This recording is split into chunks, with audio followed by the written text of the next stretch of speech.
Bonjour. Donc aujourd'hui, nous allons regarder comment créer un devoir sur Teams.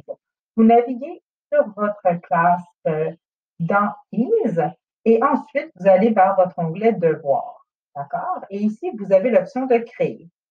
Maintenant, vous pouvez créer soit une affectation ou un questionnaire ou encore à partir d'un devoir déjà existant.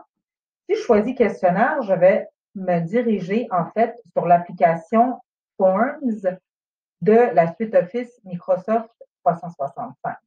Donc, je peux reprendre un questionnaire qui a déjà été créé sur Forms, qui peut être aussi très pratique, et je peux tout simplement le joindre ici pour donner l'accès aux étudiants. Et à ce moment-là, je peux, encore une fois, changer certains des paramètres. Donc, si je veux changer le titre, je peux aussi changer les points. Je peux aussi l'attribuer à plusieurs classes, donc voilà, à tous les étudiants ou à certains étudiants, donc je peux toujours vérifier ici. Et bien sûr, établir les dates d'échéance, donc quand le devoir sera à remettre. Ces paramètres qui existent ici s'appliquent pour tous les types de devoirs. D'accord? Donc, on peut aussi publier le devoir à l'intérieur de l'onglet publication pour qu'il soit bien visible pour les étudiants. Donc, mettons que je laisse comme ceci et je fais tout simplement enregistrer. Donc, voilà. Et mon examen de mi-session devrait bien apparaître ici, examen de mi-session. Maintenant, je vais vérifier pourquoi je l'ai mis. Ah oui, il est dans les brouillons parce que je ne l'ai pas affecté encore. Donc, je l'ai simplement enregistré, il est en préparation. Une fois que je vais être prête à le partager aux étudiants, je vais cliquer ici sur affecter plutôt. Et à ce moment-là, il apparaîtra ici dans la liste des devoirs qui a été attribuée. Donc, très important à noter la différence entre les brouillons et entre les devoirs déjà affectés.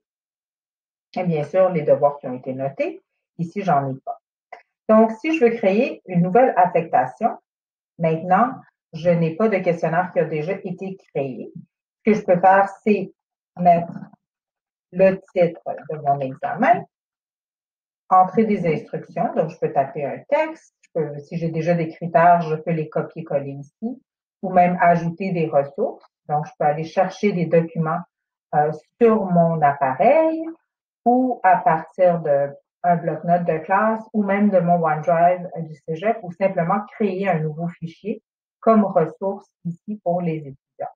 Donc, plusieurs aspects très intéressants ici qu'on peut explorer. Ensuite, je peux ajouter un barème de points. Donc, le barème, on peut en utiliser qui ont été créés auparavant. Donc, ici, j'avais déjà une rubrique d'écriture. Je peux aussi charger un barème. Donc, si j'en ai un qui existe un barème, là, on parle d'une rubrique, une grille de correction, tout simplement. Donc, je peux choisir à partir de mes fichiers et simplement le télécharger ici, ce qui m'aidera pour la correction du devoir. Donc, ici, je peux m'en créer un également.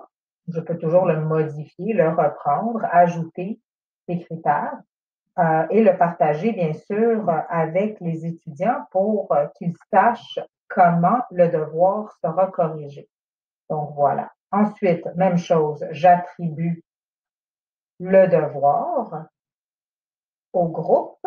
Ensuite, si je décide de choisir des étudiants, mais ça va être pour tous les étudiants. Et bien sûr, je mets une date d'échéance. Donc, je vais le mettre à la semaine prochaine à la fin de la journée.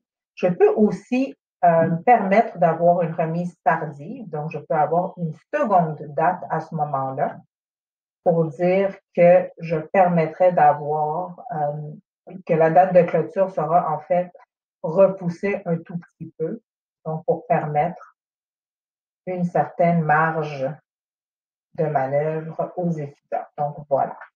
Et ici, ce sera publié dans l'onglet général que je vais vous montrer à l'instant. Donc là, j'ai bien cliqué sur affectation, lui du le 7 août ici.